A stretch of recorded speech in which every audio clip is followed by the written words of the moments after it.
এই র্যালি সফল করার অনুরোধ করছি। মঞ্চকে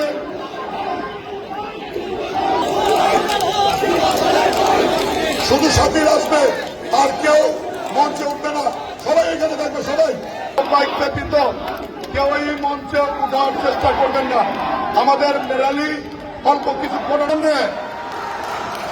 বাংলাদেশ জাতীয়তাবাদী যুবদলের 47তম প্রতিষ্ঠা বার্ষিকী। আমি কিন্তু নেতৃবৃন্দকে বলেছি, এখানে শুধু দেশ নায়ক তারেক রহমানের নামে স্লোগান হবে, এখানে আমাদের আপসীন নেত্রী বেগম খালেদা জিয়ার নামে স্লোগান হবে, এখানে শুধু শহীদ প্রেসিডেন্ট জিয়াউর রহমানের নামে স্লোগান হবে।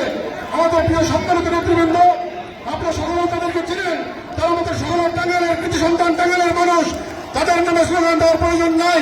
পুনরায় বলছেন, আপনারা কেউ শহীদ প্রেসিডেন্ট জিয়াউর রহমান, দেশনেত্রী বেগম খালেদা জিয়া এবং তারেক রহমানের বাইরে এবং যুবদলের প্রতিষ্ঠা বার্ষিকীর স্লোগানের বাইরে কেউ স্লোগান ধরবেন না।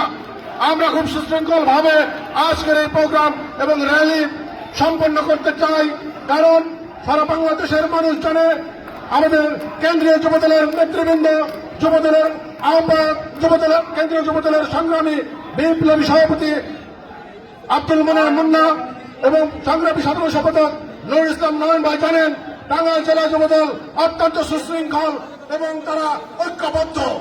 আপনারা স্লোগানের মধ্য দিয়ে কোন প্রকার বিশৃঙ্খলা তৈরি করবেন না। শহীদ প্রেসিডেন্ট জিয়াউর রহমানের নামে স্লোগান হবে, দেশনেত্রী বেগম খালেদা জিয়ার নামে স্লোগান হবে।